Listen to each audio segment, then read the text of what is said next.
In the quiet halls of Emsley A. Laney High School, autumn of 1978, the squeak of basketball shoes against polished wood echoed through the gymnasium.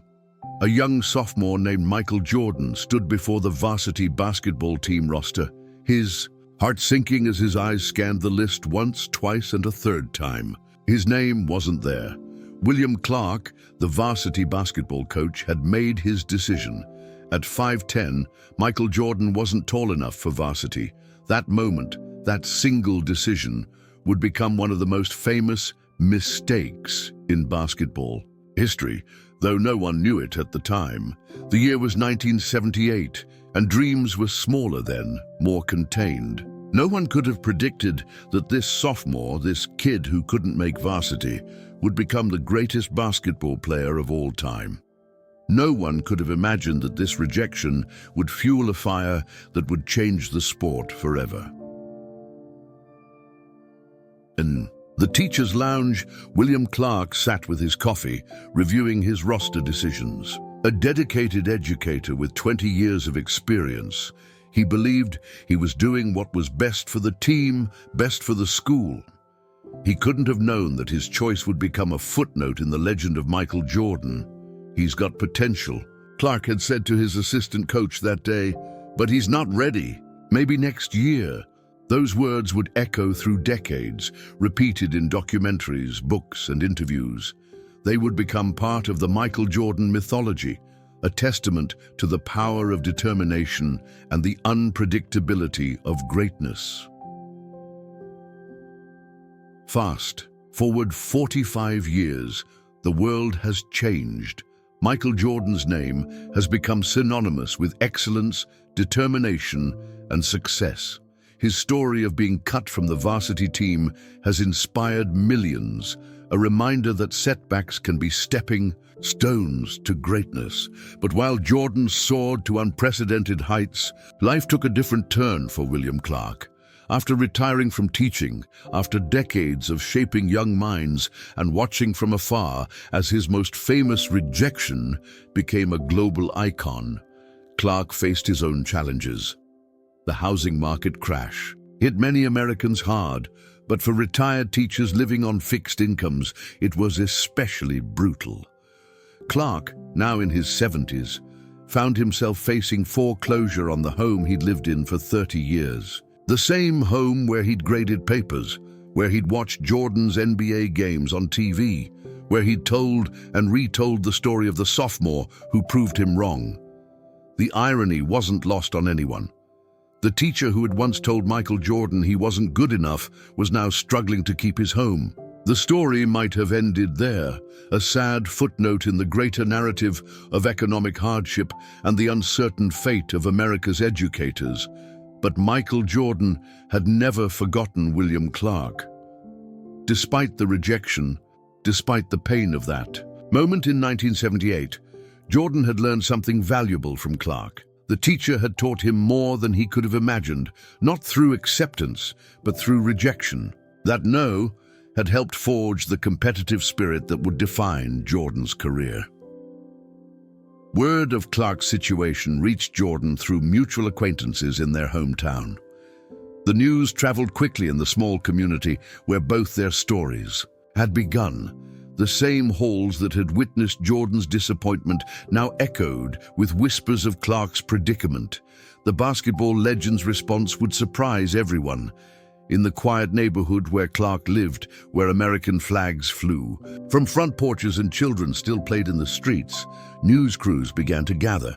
Something was happening, something that would remind people of the power of forgiveness, the strength of character, and the unexpected ways our lives remain connected to those who challenge us. The story that was about to unfold would capture headlines across the country. It would remind people that sometimes the greatest acts of kindness come from those we've wronged, that success isn't just about proving others wrong. It's about rising above past hurts to help others rise too. As the sun set over Clark's modest home, as the weight of potential foreclosure hung heavy in the air, a phone call was made, a call that would change everything. A call from the office of the man who had once been told he wasn't good enough. The media would soon pick up the story. Michael Jordan's surprising response to former teachers' foreclosure crisis. But this wasn't just a story about a wealthy athlete helping someone in need. It was about something deeper, something more fundamental to the human experience. This was a story about coming full circle, about how life's rejections can lead to unexpected reunions, about how the people who say no to us sometimes teach us more than those who say yes, about how success isn't measured just by what we achieve, but by what we do with that achievement. In the days that followed, as news of Jordan's intervention spread, people would remember their own setbacks, their own moments of rejection. They would look at their own lives and wonder about the teachers, coaches and mentors who had challenged them, pushed them, or even rejected them. The story touched a nerve because it wasn't just about Michael Jordan and William Clark. It was about all of us, about the moments that define us, the challenges that shape us, and the choices we make when we have the power to help those who once stood in our way. As Clark sat in his living room, surrounded by photographs of former students, newspaper clippings, and memories of a lifetime in education, he couldn't have known that his greatest lesson was yet to be taught, not in a classroom, but through an act of kindness from the student he had once underestimated. The world would soon learn what Jordan had decided to do. But first, they would learn about the years between that fateful day in 1978 and the present moment. Years filled with triumph and tragedy, success and setbacks, and the unexpected ways our paths continue to cross with those who shape our lives. In the quiet of his home, Clark thought back to that sophomore who hadn't made the cut. He remembered the disappointment in young Michael's eyes, the determination in his stance. He couldn't have known then what that moment would mean, not just for Jordan, but for himself. As the story began to unfold in the media, people would learn that sometimes our greatest mistakes can lead to our most profound moments of grace. They would learn that success isn't just about proving others wrong. It's about what we do when we have the chance to prove ourselves right. The basketball courts at Emsley A. Laney High School still echoed with the sounds of bouncing balls and squeaking sneakers. New generations of players still dreamed of becoming the next Michael Jordan. But now they would learn a different lesson from their hero, not just about persistence in the face of rejection, but about the power of forgiveness and the strength it takes to help those who once stood in our way.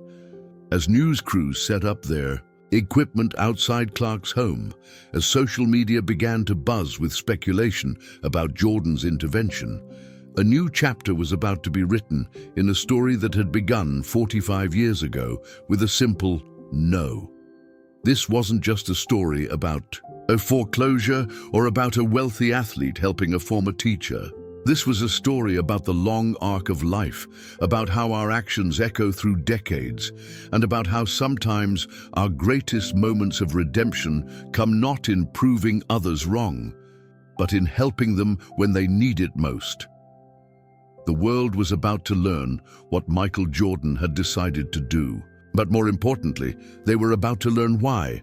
Because sometimes the greatest victories don't happen on the basketball court.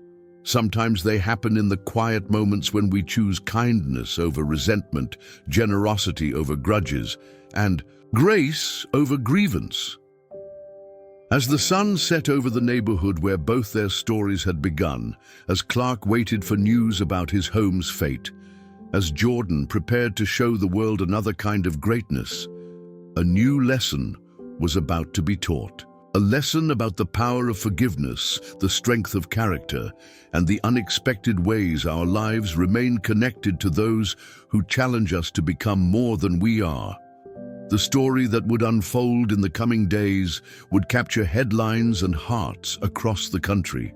But first, people needed to understand how they got here, how a moment of rejection in 1978 would lead to a moment of redemption in 2023, how a teacher's no would become a catalyst for not just athletic greatness, but for a profound demonstration of human kindness.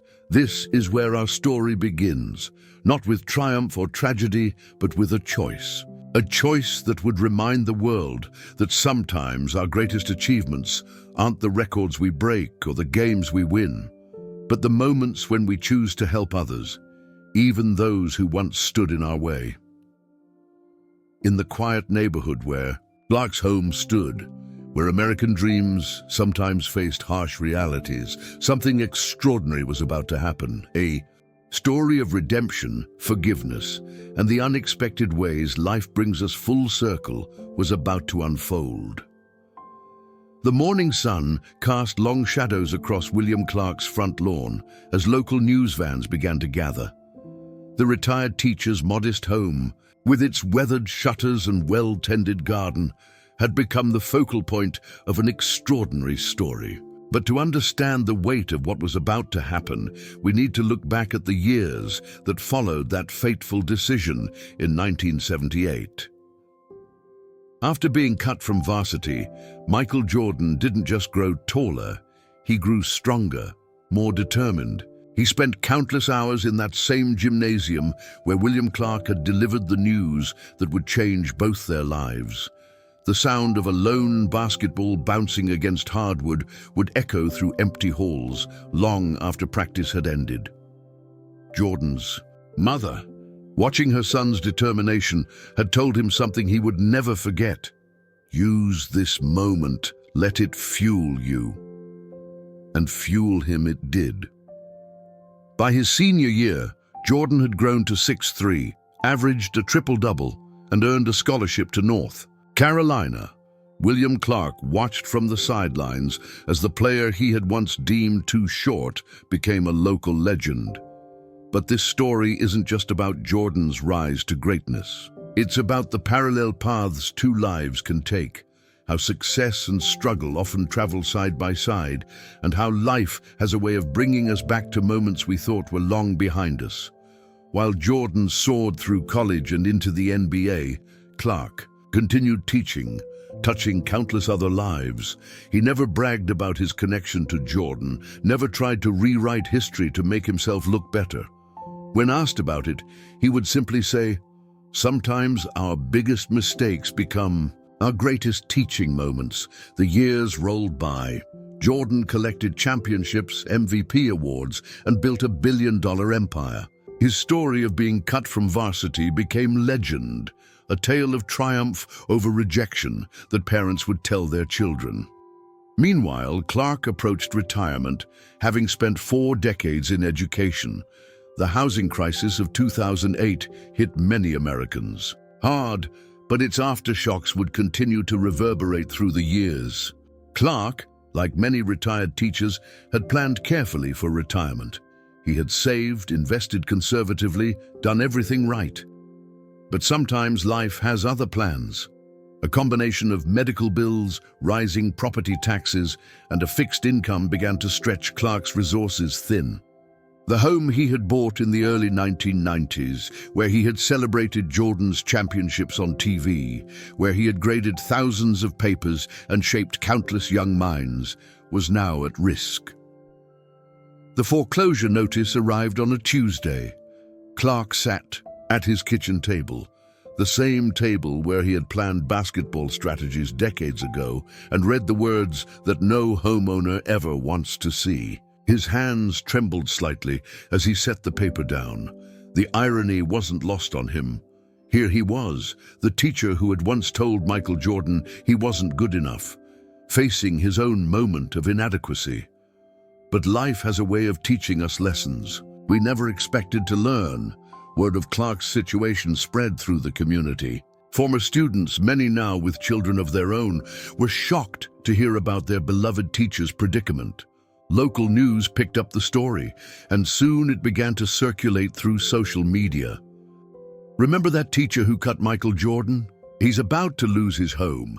The headlines were sensational, but they missed the deeper story. They missed the years of dedication Clark had given to education, the lives he had touched, the lessons he had taught beyond the basketball court in Charlotte, North Carolina, where Jordan owned the NBA's Hornets.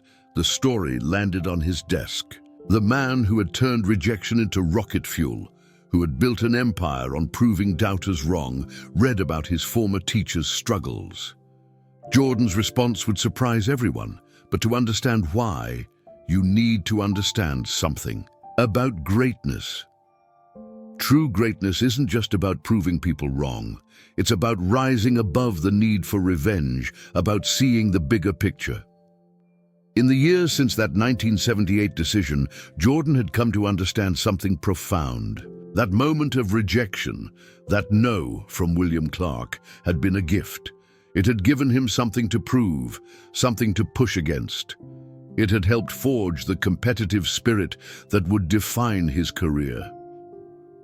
As Clark sat in his home, surrounded by memories and uncertainty, he had no idea that his greatest teaching moment was yet to come. Not through what he would teach others, but through what his former student would teach the world. The story began to gain traction nationally. Sports networks picked it up, seeing the poetic justice of the situation. Social media buzzed with speculation about what Jordan might do. Some expected nothing. After all, why should he help someone who had rejected him? Others hoped for a fairy tale ending, but what was about to happen would transcend both revenge and fairy tales. It would become a lesson about the true nature of greatness, about how success is measured not just by what we achieve, but by what we do with that achievement. In the quiet neighborhood where Clark lived, where American dreams sometimes faced harsh realities, something extraordinary was brewing. The teacher who had once closed a door for Michael Jordan was about to learn that sometimes our biggest mistakes can lead to our most profound moments of grace. Local news crews interviewed neighbors, former students, anyone who could provide context to the story. They all spoke of Clark's dedication, his integrity, his unwavering commitment to education. None of them knew what Jordan would do, but they all hoped for something that would honor both men's legacies. As the story spread, it touched something deep in the American psyche. It wasn't just about a teacher and a student, or about foreclosure and fame. It was about redemption, about the long arc of life that sometimes brings us full circle to face our past decisions. In basketball circles, the story sparked discussions about motivation, about the role of rejection in success, about the complicated relationships between mentors and students. But in human terms, it was simpler. What do we owe those who challenge us? How do we handle power when we have it? What does true greatness look like? The answer would come soon enough, but first, the world would watch and wait. They would learn that sometimes the greatest victories don't happen on the court or in the boardroom, but in the quiet moments when we choose kindness over resentment. As the sun set over Clark's neighborhood, as news vans set up their equipment and social media buzzed with speculation, two lives that had diverged so dramatically in 1978 were about to intersect again. This time, the lessons would be different. This time, the teacher would become the student, and the student would become the teacher. The story that was about to unfold would remind people that life isn't just about the moments that define us, but about what we do with those moments. It would show that sometimes our greatest achievements come not from proving others wrong, but from proving that we've grown beyond the need for revenge.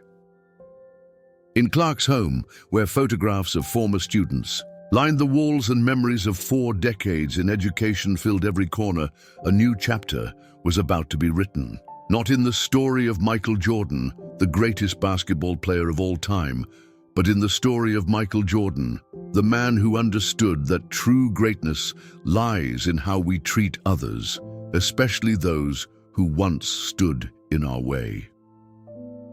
The world was about to learn what Jordan had decided to do, But more importantly, they were about to learn why. Because sometimes the greatest lessons we teach aren't planned in advance or written in any curriculum. Sometimes they come in the moments when we have the power to help or hurt, and we choose to help.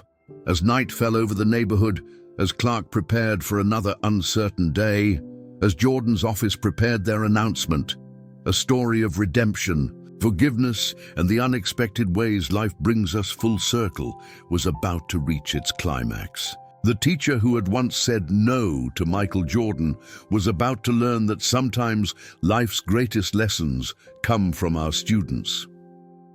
The announcement came on a Wednesday morning. Michael Jordan's representatives hadn't called a press conference or issued a formal statement. Instead, they did something far more powerful. They sent a letter directly to William Clark's door. The manila envelope arrived by special courier, bearing the Jumpman logo in the corner. Clark's hands trembled as he opened it, aware of the cameras discreetly positioned across the street, waiting for his reaction. Inside, he found a letter that would change everything. "Dear Mr. Clark," the letter began, "some people might expect me to hold on to that moment in 1978 with bitterness. They might think I'd see your current situation as karma or justice. They couldn't be more wrong. That moment you said no was one of the greatest gifts anyone has ever given me." The letter continued, detailing how Jordan had not only decided to pay off Clark's mortgage in full, but had also established a trust to ensure the retired teacher would never face financial hardship again. But it wasn't just about the money. What made the letter extraordinary was its recognition of how rejection had shaped both their lives. As Clark read the letter in his living room, surrounded by decades of memories, tears began to fall. Not just because of the financial rescue, but because of the profound humanity in Jordan's words. The greatest basketball player of all time had turned what could have been a moment of revenge into a lesson about grace. The news broke within hours. Michael Jordan's incredible act of kindness to teacher who cut him became the headline of the day. But the real story wasn't in the headlines. It was in the details, in the way Jordan had chosen to handle this moment. Instead of simply writing a check, Jordan had included something else in that envelope, an invitation. He wanted Clark to come to Charlotte, to the Hornets arena, to share their story with a group of young basketball players, not as a cautionary tale, but as a lesson about how rejection can become fuel for success. The media descended on Clark's neighborhood in full force now. Everyone wanted to hear from the teacher who had cut Michael Jordan, who had faced foreclosure, and who had just received an extraordinary gift from the man he had once rejected. But Clark, showing the same quiet dignity that had characterized his teaching career, declined most interviews. Instead, he wrote a response to Jordan, which his family would later share with permission from both men. "Dear Michael, 45 years ago, I made a decision based on what I could see. What I couldn't see was the fire that burned inside you, the determination that would make you a legend. Today, you've taught me that true greatness isn't just about proving others wrong, it's about lifting them up when they fall. You've become not just a great basketball player, but a great man." The story resonated far beyond the sports world. It touched something deep in the American consciousness, a story about redemption, about the complicated relationships between teachers and students, about how life sometimes brings us full circle in unexpected ways. In Charlotte, Jordan's organization began preparing for Clark's visit. The Hornets' practice facility would become the setting for an unprecedented meeting between a legend and the teacher who had once said no to his dreams. But before that meeting could take place, something extraordinary began to happen. Other former students of William Clark started coming forward, sharing their own stories. Not about being cut from teams, but about how his high standards, his tough love, his belief in pushing students to their limits had shaped their lives. James, Anderson, now a successful surgeon, spoke about how Clark had made him retake a test he had tried to coast through. "He saw more in me than I saw in myself," Anderson recalled.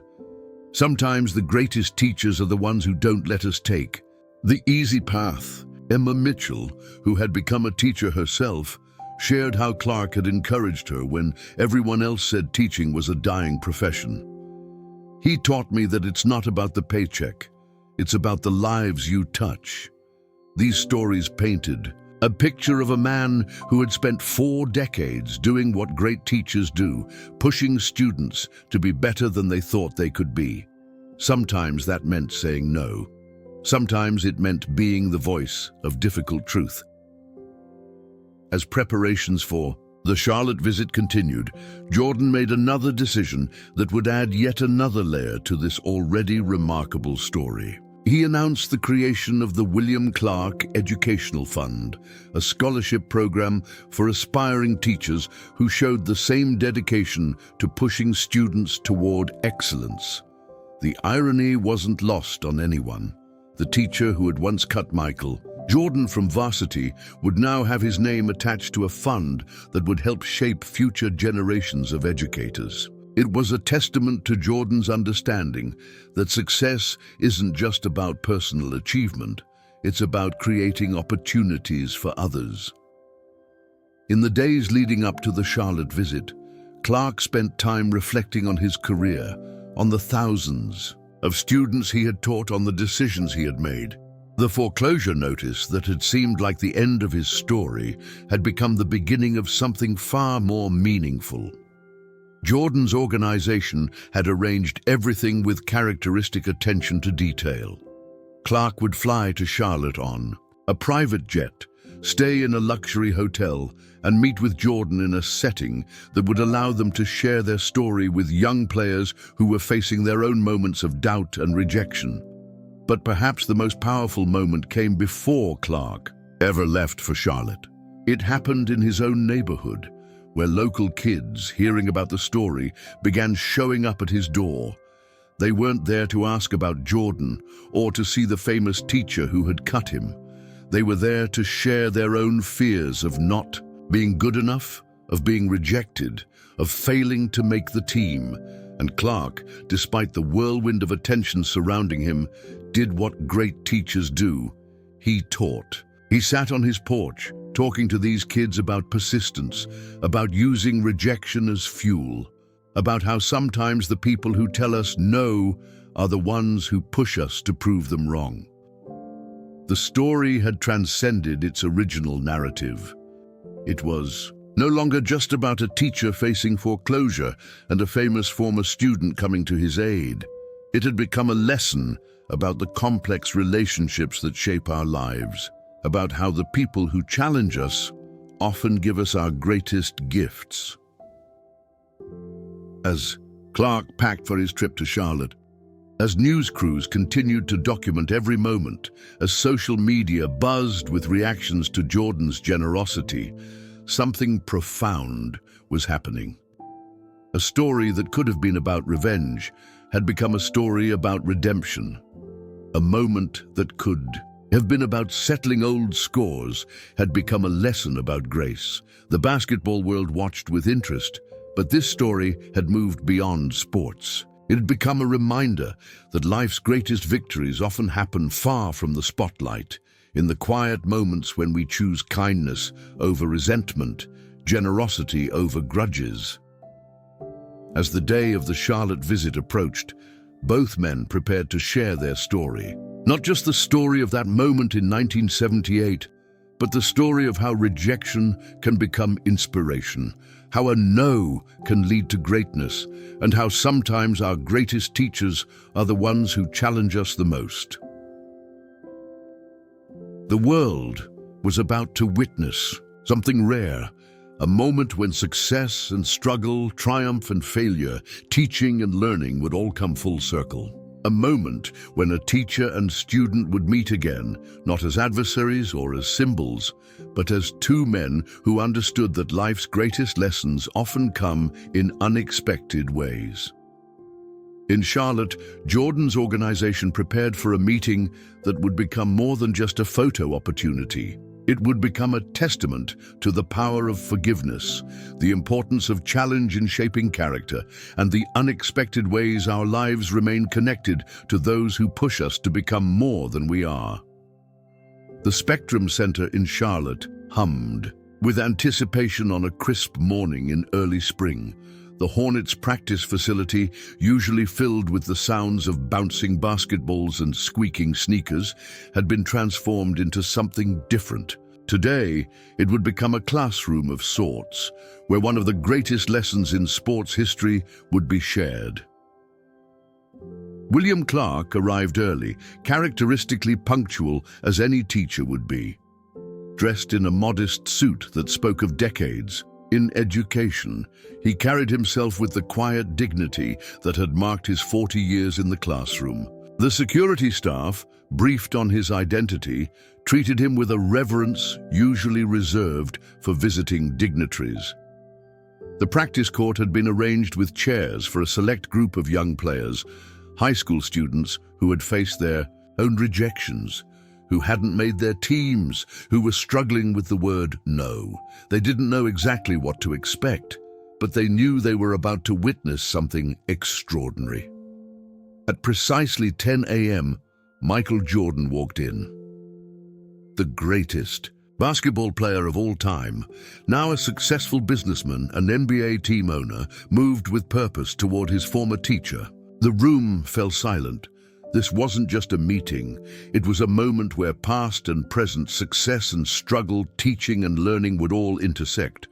What happened next would be talked about for years to come. Jordan didn't just shake Clark's hand, he embraced him. The man who had once been told he wasn't good enough hugged the teacher who had delivered that message. It was a gesture that spoke volumes about forgiveness, growth, and the complex relationships that shape our lives. "Mr. Clark," Jordan began, his voice carrying across the hushed gymnasium, "you probably thought you were just making a basketball decision that day in 1978. But you were actually giving me something I needed more than a spot on the team. You were giving me a reason to prove everybody wrong." Clark, emotion evident in his voice, responded with the humility that had characterized his entire career. "Michael, I was wrong about your height, but I was right about one thing. You were going to change basketball. I just didn't know it would be because of a decision I made, not in spite of it." The young players watched intently as these two men, whose lives had intersected so dramatically 45 years ago, shared their story. But this wasn't just about basketball. It was about something much deeper. Jordan had arranged for cameras to document the meeting, not for publicity, but for educational purposes. He wanted this moment preserved, wanted future generations to understand that rejection doesn't have to be the end of a dream. It can be the beginning of something greater. "Let me tell you what happened after I got cut," Jordan addressed the young players. "I went home and cried. Yes, Michael Jordan cried. But then something happened. That pain turned into fuel. Every time I was tired and wanted to stop practicing, I remembered that moment. When my legs were burning during suicides, I remembered. When everyone else had left the gym, I remembered." Clark listened intently, hearing for the first time how his decision had affected the young man who would become a legend. But Jordan wasn't finished. "But here's what I want you all to understand," he continued. "Mr. Clark didn't do anything wrong. He made a decision based on what he saw. What he couldn't see was what that decision would create inside me. Sometimes the people who tell us no are the ones who inspire us to become unstoppable." The retired teacher's eyes glistened with tears as Jordan explained how that moment of rejection had helped forge the competitive spirit that would define his career. But this meeting wasn't just about the past, it was about the future. Jordan announced to the assembled group that the William Clark Educational Fund would not just provide scholarships for future teachers. It would also establish a mentoring program for students who had faced similar rejections. The program would pair them with successful individuals who had overcome their own no moments. Because sometimes, Jordan explained, we need someone to remind us that rejection is not the end of the story. It's often just the beginning. The young players in attendance, many of whom had been struggling with their own moments of doubt and rejection, sat transfixed. Here was Michael Jordan, the greatest of all time, telling them that being cut from a team had helped make him great. Clark, given the opportunity to address the group, spoke with the wisdom of 4 decades in education. Every teacher knows that sometimes the hardest lessons are the most important ones. What I didn't know in 1978 was that I wasn't just teaching Michael a lesson, I was learning one myself. Sometimes our biggest mistakes become our greatest teaching moments. The meeting continued with Jordan and Clark taking questions from the young players. Each answer revealed new layers to their story, new insights into how rejection can shape character, how adversity can build strength, and how the relationships between teachers and students continue to evolve long after the final bell has rung. 1. Young player asked Clark if he regretted his decision. His answer would become another powerful lesson. I regret not seeing Michael's potential that day, but I don't regret what that decision created. Sometimes we have to be wrong in the right way. Jordan nodded in agreement, adding, success is not about never hearing the word no, it's about what you do after you hear it. As the formal portion of the meeting concluded, Jordan had one more surprise. He presented Clark with a custom-made Hornets jersey bearing the number 78, the year of that fateful decision. On the back, instead of a name, it simply read, Teacher. Because that's what you've always been, Jordan explained, not just to me, but to thousands of students. And now, through this fund and this story, you'll continue teaching long after you've left the classroom. The impact of the meeting rippled out far beyond the walls of the Spectrum Center. Sports networks carried portions of the conversation, social media exploded with clips and quotes, and educational organizations began reaching out to learn more about the mentoring program. But perhaps the most powerful moments happened after the cameras stopped rolling. Jordan and Clark spent time talking privately, sharing memories not just of that famous decision, but of the school, the town, and the times that had shaped them both. They talked about how life has a way of bringing us full circle, about how the moments that seem like endings often turn out to be beginnings. They discussed the responsibility that comes with influence, whether in a classroom or on a global stage. As the day drew to a close, as the young players left with new perspective on their own struggles, as the media began crafting their headlines, something profound had happened. A story that could have been about revenge had become a lesson in grace. A moment that could have been about settling old scores had become about creating new opportunities. The teacher who had once cut Michael Jordan from the varsity team had taught his greatest lesson, not through what he had done in 1978, but through how he had handled everything that came after. And Jordan, the student who had turned rejection into rocket fuel, had shown that true greatness isn't just about proving people wrong. It's about lifting them up when they fall. As Clark prepared to return home, no longer worried about foreclosure, no longer burdened by financial stress, he carried with him something more valuable than financial security. He carried the knowledge that sometimes our most painful decisions, our moments of being wrong, can lead to something far greater than being right. The story would continue to resonate, not just in sports circles or educational forums, but anywhere people faced rejection, doubt, or the word no. It would remind them that sometimes the greatest achievements come not from the moments when life says yes, but from what we do after it says no. In the weeks following the Charlotte meeting, something remarkable began to happen. The story of Michael Jordan and William Clark transcended sports news and became a cultural phenomenon. It wasn't just about a basketball legend helping his former teacher. It had touched something deeper in the national consciousness. Educational conferences across the country began incorporating the story into their keynote speeches. Professional development seminars used it to discuss the impact teachers have on students' lives, often in ways they never anticipate. But more importantly, something was happening at the grassroots level. High school gymnasiums, where countless young athletes faced their own moments of rejection, became places of renewed perspective. Coaches started approaching cuts differently, taking more time to explain their decisions, to point toward future opportunities, to turn no into not yet. Benjamin Hall, a varsity basketball coach in Chicago, shared how the story had changed. His approach: "Now, when I have to cut a player, I think about Mr. Clark and Michael Jordan. I think about how that moment can either crush a spirit or fuel a fire. It's changed how I deliver the news, how I guide these young athletes through disappointment." The William Clark Educational Fund, initially created to help one teacher avoid foreclosure, had evolved into something far more significant. Applications poured in from across the country, not just from aspiring teachers, but from educators facing their own financial hardships. Jordan's organization expanded the fund's scope, creating 3 distinct programs: one for future teachers, one for current educators facing financial difficulties, and one specifically focused on athletic education and coaching.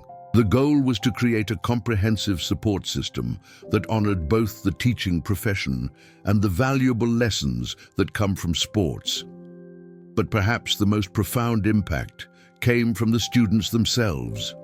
Young athletes who had faced rejection began sharing their stories on social media under the hashtag Clark Jordan Effect. These weren't just stories about basketball. They were stories about resilience, about turning rejection into motivation. Olivia Mitchell, a sophomore who had been cut from her high school volleyball team, posted a video that went viral. "I kept thinking about Mr. Clark, telling Michael Jordan he wasn't ready. Instead of quitting, I'm training harder. My no is just the beginning of my story." The media continued to follow William Clark's story, but now they were interested in more than just the Jordan connection. They wanted to know about his 4 decades in education, about the thousands of other students he had taught, about his philosophy on challenging students to exceed their own expectations. In an in-depth interview with a national education journal, Clark reflected on his teaching career. "Every teacher knows that moment when you have to tell a student something they don't want to hear. We carry those moments with us. What the Michael Jordan story taught me is that we never really know which of those moments will become transformative in a student's life." Jordan, watching the expanding impact of their shared story, decided to take it one step further. He announced a series of educational seminars called The Power of No, which would tour the country, bringing together educators, coaches, and business leaders to discuss how to deliver and receive difficult feedback in ways that inspire rather than discourage. The first seminar, held in Chicago, featured both Jordan and Clark as keynote speakers. The audience included teachers, coaches, business leaders, and students, all there to learn about the delicate balance between maintaining high standards and nurturing potential. Jordan opened the seminar with a powerful statement. "We're not here to tell you that every rejection will lead to greatness. We're here to show you that every rejection offers a choice, to give up or to prove people wrong. What Mr. Clark taught me, without even knowing it, was that sometimes the people who say no give us our greatest reason to say yes to ourselves." Clark followed with his own perspective. "As teachers, we're not just grading papers or making team selections. We're shaping how young people respond to challenges. Every no we deliver should come with a roadmap to yes. Every rejection should point toward possibility. The seminars quickly became must-attend events in the education and sports communities. But they also attracted attention from unexpected quarters. Business leaders began applying the principles to their management styles. Parents incorporated the lessons into their child-rearing approaches. The ripple effects continued to spread.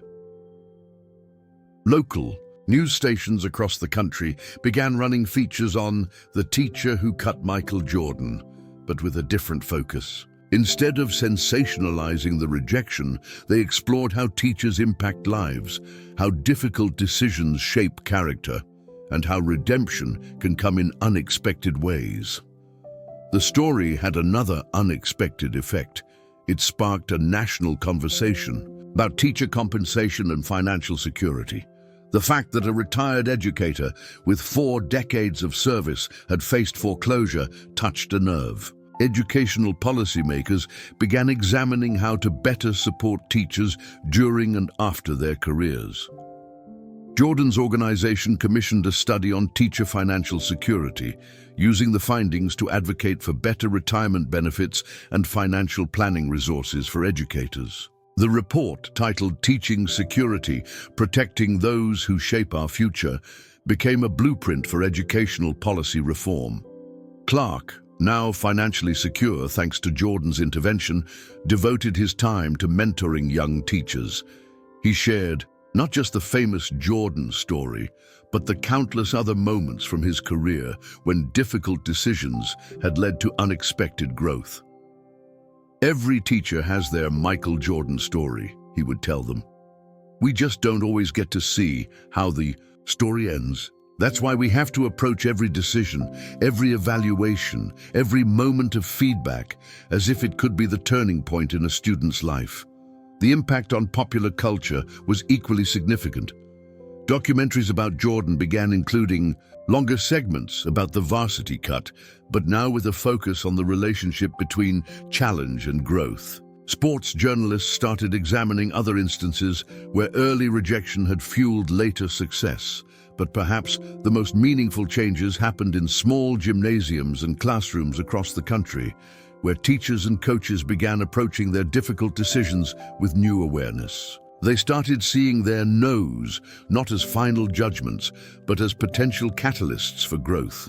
Alexander Green, a junior varsity basketball coach in Charlotte, developed what he called the Clark conversation, a structured way of delivering disappointing news that focused on specific areas for improvement and future opportunities.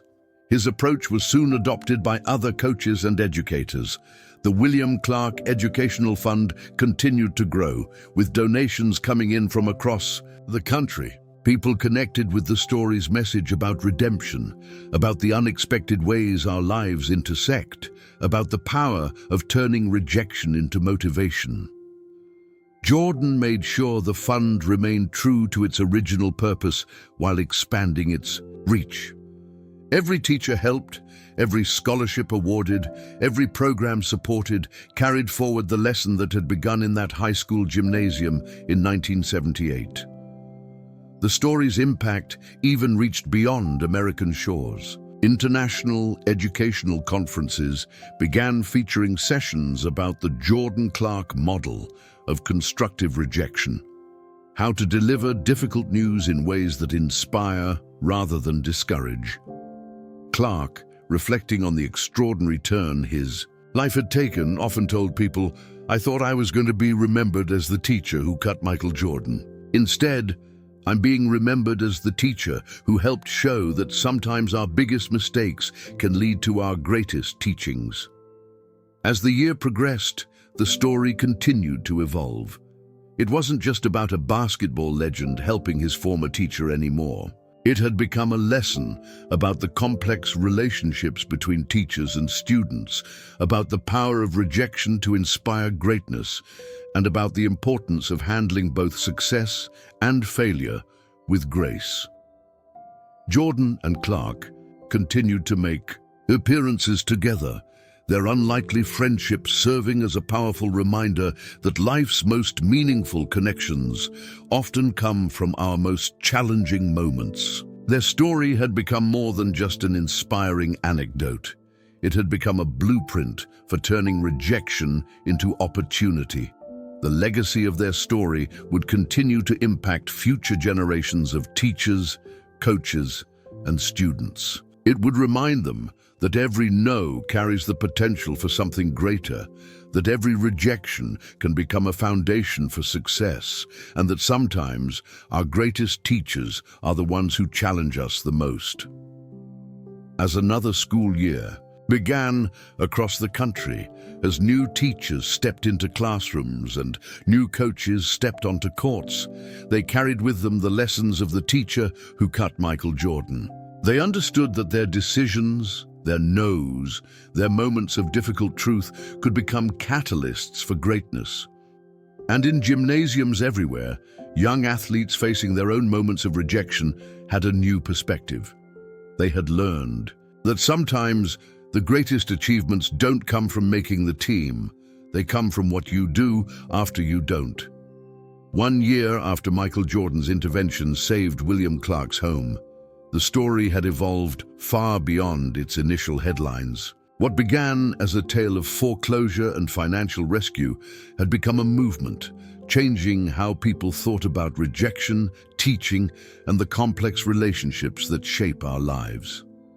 On a warm spring morning, much like the day when Clark had posted that fateful varsity roster in 1978, hundreds of educators gathered at the newly established Clark Jordan Educational Center in Charlotte. The facility, funded by Jordan's organization, had become a hub for teaching innovation and professional development. The occasion was the first anniversary of the William Clark Educational Fund, but it was also something more, a celebration of how one moment of rejection, handled with grace decades later, had transformed countless lives.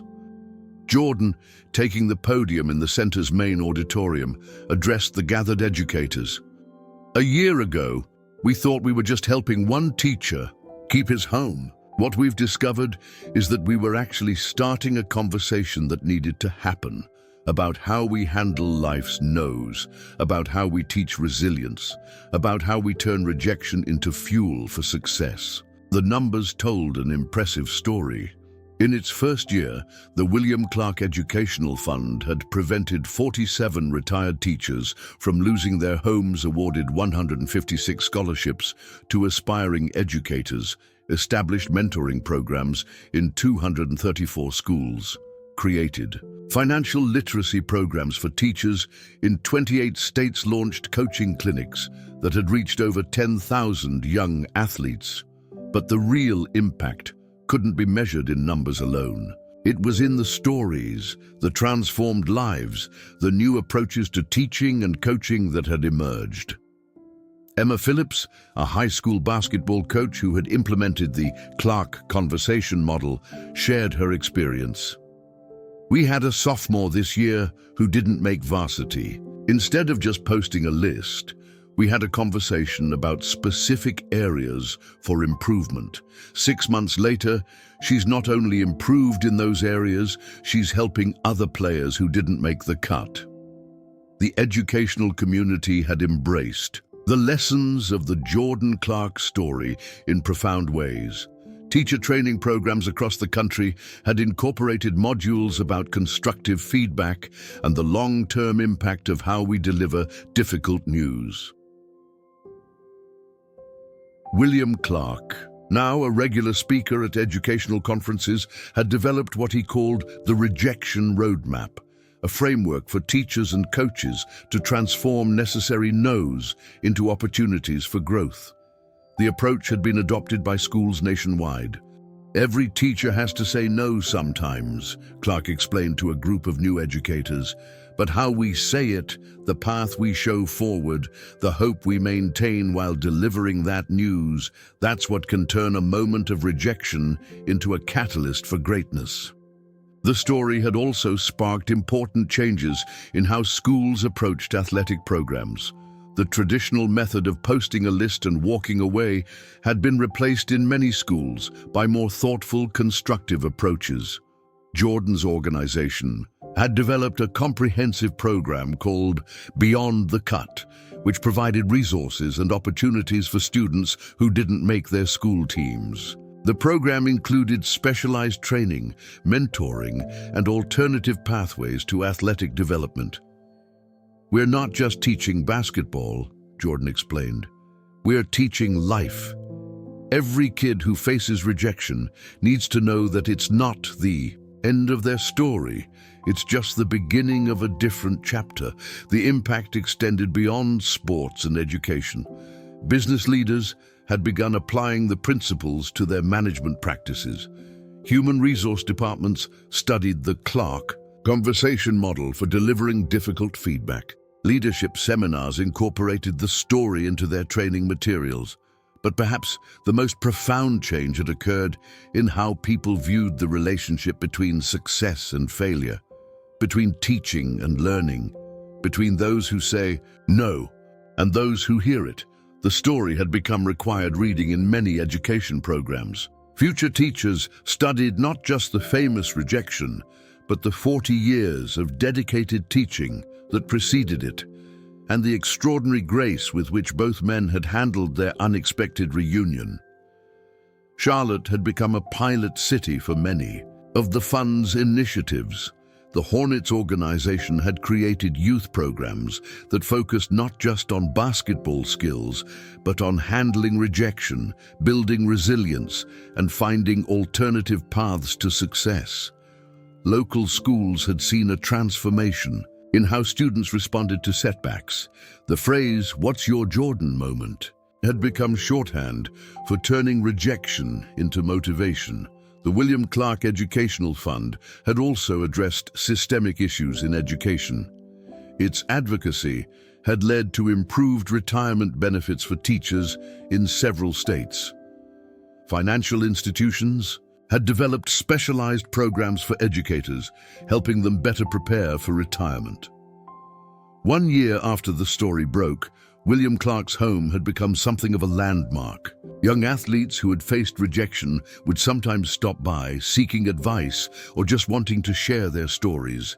Clark, true to his teaching nature, always made time for them.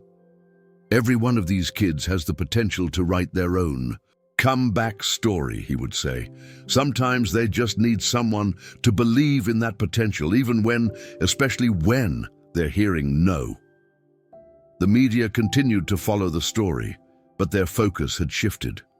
Instead of dwelling on the dramatic rescue from foreclosure, they explored the ongoing impact of the fund's initiatives, the transformed lives, the new approaches to education and coaching.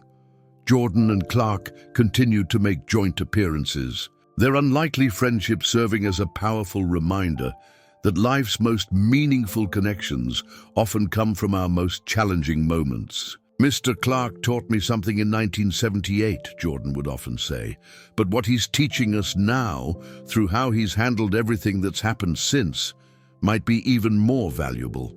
The story had even inspired a research study on the psychology of rejection in sports and education. The findings suggested that how we deliver difficult news can significantly impact how it's received and processed by young minds.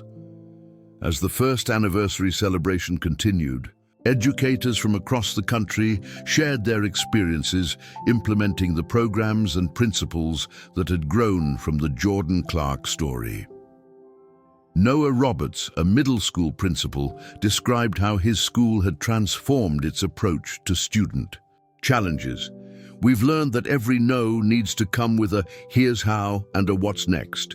We're not just delivering decisions anymore, we're creating roadmaps." The William Clark Educational Fund had also established a recognition program for teachers who showed exceptional skill in helping students navigate rejection and failure. The annual Clark Awards celebrated educators who transformed challenging moments into opportunities for growth. Looking back on the year, both Jordan and Clark marveled at how their story had evolved. What began as a potential tragedy, a retired teacher facing foreclosure, had become a movement that was changing how people thought about teaching, coaching, and the power of constructive rejection. Sometimes the greatest teachings come from our mistakes, Clark reflected. What matters isn't that we get everything right, it's that we handle our wrongs with grace and learn from them. The legacy of their story would continue to impact future generations of teachers, coaches, and students. It would remind them that every no carries the potential for something greater, that every rejection can become a foundation for success, and that sometimes our greatest teachers are the ones who challenge us the most. As the sun set on the first anniversary celebration, as educators returned to their schools armed with new perspectives and approaches, as young athletes faced their own moments of rejection with renewed hope, the story of Michael Jordan and William Clark had become more than just an inspiring anecdote. It had become a blueprint for turning rejection into opportunity, for handling both success and failure with grace, and for understanding that sometimes life's most powerful lessons come from the moments when we hear no. The teacher who had cut Michael Jordan from varsity basketball had taught his greatest lesson, not through that decision in 1978, but through how that moment had eventually transformed countless lives, including his own. And Michael Jordan, the student who had turned rejection into rocket fuel, had shown that true greatness isn't just about proving people wrong, it's about lifting them up when they fall, about turning personal success into positive change for others.